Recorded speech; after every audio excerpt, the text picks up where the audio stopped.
Assalamualaikum warahmatullahi wabarakatuh. Perkenalkan, kami dari kelompok 7. Kami izin mempresentasikan hasil diskusi kami yang bertema integrasi dan reintegrasi sosial. Perkenalkan, saya Farid Sidik Mutakin sebagai MC dan teman saya Muhammad Malkan Rabsanjani, Sandi Udaryanto, Rizky April Muludin, Muhammad Naufal Rai Sabri, Muhammad Ibnu Haikal. Kami di sini akan menjelaskan dan membacakan apa itu integrasi dan reintegrasi sosial. Adapun pengertian integrasi sosial yang akan dijelaskan oleh saudara Rizky Aprian Mauludin. Integrasi sosial.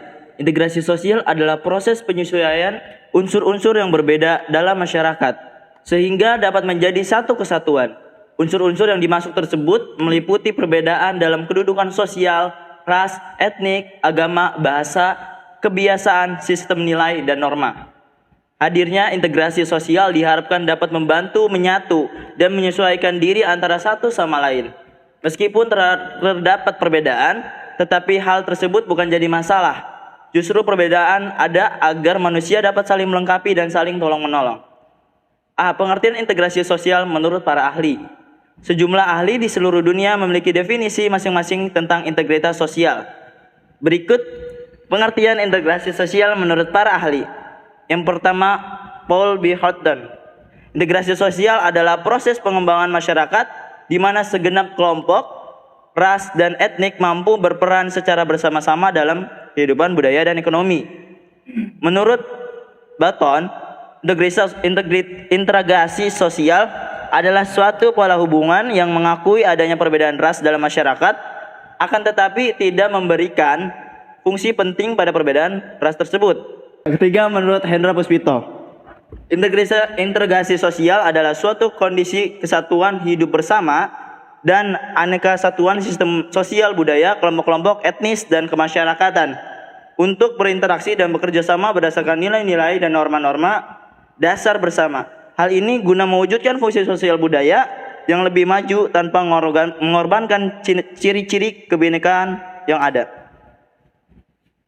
Nah, itu dia tadi pengertiannya. Nah, sekarang kita selanjutnya akan melanjutkan topiknya, yaitu kekerasan dan dampaknya terhadap integrasi sosial yang akan dijelaskan oleh saudara Sandi Yuda Arianto. kekerasan dan dampaknya terhadap integrasi sosial. Kekerasan dapat diidentifikasikan sebagai penggunaan atau ancaman kekuatan untuk menyakiti atau merugikan orang lain atau kelompok tertentu. Kekerasan dapat muncul untuk dalam berbagai bentuk, termasuk fisik, verbal, psikologis, dan struktural. Dampak kekerasan terhadap integrasi sosial dapat merusak dan kompleks. Berikut adalah beberapa dampaknya. Yang pertama yaitu pecah belah masyarakat.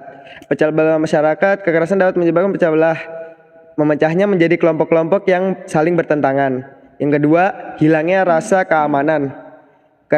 Kekerasan menciptakan ketidakamanan di masyarakat ketika orang merasa tidak aman dan cenderung menarik diri dari interaksi sosial. Yang ketiga, trauma dan gangguan mental. Individu yang menjadi korban kekerasan sering mengalami trauma dan gangguan mental. Keempat, ketidaksetaraan dan ketidakadilan. Kekerasan seringkali berkaitan dengan ketidaksetaraan dan ketidakadilan dalam masyarakat. Hal ini dapat menciptakan ketidakpuasan dan juga ketidakpercayaan antara anggota masyarakat. Yang kelima, polarisasi dan ekstremisme. Kekerasan dapat memperkuat polarisasi di masyarakat, memperlebar kesenjangan antara kelompok-kelompok. Hal ini dapat memicu sikapnya ekstremisme dan intoleransi. Keenam, ada kerusakan terhadap struktur sosial. Kekerasan dapat merusak struktur sosial yang ada, termasuk lembaga-lembaga dan norma-norma yang mendorong integrasi. Nah, itu dia tadi guys, dampak-dampak dari integrasi sosial. Selanjutnya adalah faktor pendorong integrasi sosial yang akan dibacakan oleh saudara Malkan. Faktor eksternal pendorong integrasi sosial meliputi adanya semangat gotong royong di dalam lingkungan masyarakat, muncul kesadaran diri sebagai makhluk sosial, terdapat tuntutan kebutuhan, artinya setiap masyarakat saling membutuhkan satu sama lain. 2. Faktor eksternal. Faktor eksternal pendorong integrasi sosial yakni terdapat sikap yang saling menghargai dan toleransi satu sama lain. Adanya persamaan kebudayaan, terdapat persamaan tujuan dalam menjalani kehidupan. Muncul sikap terbuka pada perubahan, adanya tuntutan perkembangan zaman, terdapat konsensus nilai di dalam masyarakat. Faktor penghambat integrasi sosial. Selain faktor pendorong, terdapat juga beberapa faktor penghambat terjadinya integrasi sosial di dalam lingkungan masyarakat, yaitu sikap tidak menghargai antara satu dengan yang lainnya, kurangnya kesadaran menjaga persatuan dan kesatuan, minim toleransi terhadap sesama manusia, terjadinya ketimpangan sosial dan ekonomi, kurangnya keterbukaan di antara masyarakat, proses terjadinya integrasi sosial. Itu dia guys, tadi faktor-faktor pendorong integrasi sosial. Selanjutnya, adapun contoh integrasi sosial yang akan dibacakan oleh saudara Naufal Rois Sobri. Adapun ada contoh integrasi sosial yaitu yang pertama adanya prinsip Bhinneka Tunggal Ika. Bangsa Indonesia dipersatukan oleh prinsip Bhinneka Tunggal Ika. Sebagai informasi, kata Bhinneka Tunggal Ika menjadi sebuah norma yang berfungsi untuk mengintegrasikan perbedaan yang ada di dalam masyarakat. Dan yang kedua, ada fungsi masing-masing suku. Indonesia yang terdiri dari macam-macam suku mengintegrasikan dirinya dengan melihat fungsi dari masing-masing suku. Misalnya, suku Bugis yang suka melaut difungsikan sebagai penyedia hasil laut yang segar. Lalu suku Minang yang mendapat julukan pandai berdagang difungsikan sebagai penjual dari hasil laut tersebut. Dengan begitu akan tercipta sebuah integrasi di dalam masyarakat.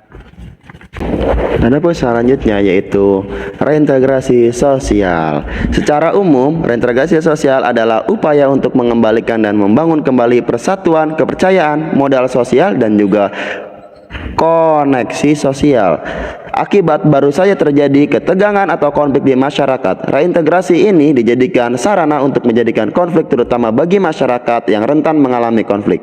Menurut Sorjono Soekanto, reintegrasi sosial adalah proses memperbarui nilai-nilai sosial dan norma-norma sosial untuk menyesuaikan diri dengan kehidupan masyarakat yang mengalami perubahan.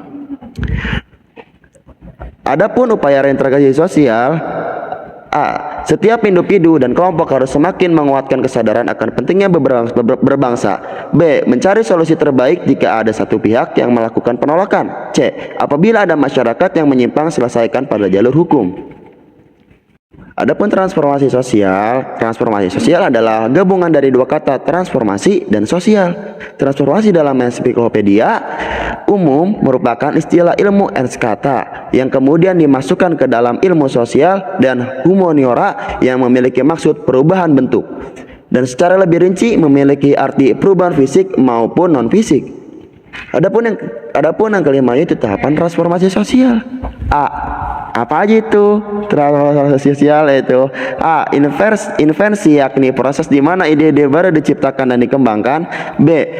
Difusi yakni proses di mana ide-ide baru dikomunikasikan ke dalam sistem sosial. C. Konsekuensi yakni perubahan yang terjadi dalam sistem sosial sebagai akibat pengadopsian atau penolakan inovasi. Ada macam-macam transformasi sosial yaitu perubahan lambat yang sering disebut evolusi, 2. Perubahan cepat atau yang sering disebut revolusi, 3. Perubahan kecil, 4. Perubahan besar. Adapun reintegrasi dan konsistensi sosial dalam kehidupan damai di masyarakat adalah reintegrasi sosial dan konsistensi sosial merupakan konsep-konsep yang penting dalam mencapai kehidupan damai di masyarakat. Kedua, konsep ini berkaitan dengan upaya membangun kembali hubungan, memperbaiki konflik, dan menciptakan lingkungan yang harmonis. Berikut adalah penjelasan singkat tentang reintegrasi sosial, konsistensi sosial yang akan dijelaskan oleh saudara Muhammad Ibnu Haikal. Reintegrasi sosial merujuk pada upaya untuk memasukkan kembali individu atau kelompok yang mungkin terpinggirkan atau terisolasi dalam masyarakat. Ini seringkali terkait dengan situasi konflik, kekerasan atau pemisahan, seperti konflik etnis, perang atau tindak kekerasan lainnya. Reintegrasi sosial bertujuan untuk memulihkan hubungan antara individu atau kelompok yang terlibat, memberikan dukungan kepada korban, dan memastikan bahwa mereka dapat kembali berkontribusi secara positif dalam masyarakat. Program rehabilitas, dukungan psikososial, dan pendidikan adalah beberapa contoh langkah-langkah yang dapat diambil untuk mencapai reintegrasi sosial. Nah, itu dia tadi teman-teman tentang integrasi dan reintegrasi sosial. Hanya sekian dari hasil diskusi kami dan presentasi kami. Jika ada kurang atau salahnya, mohon dimaafkan. Sekian dari kami. Wassalamualaikum warahmatullahi wabarakatuh.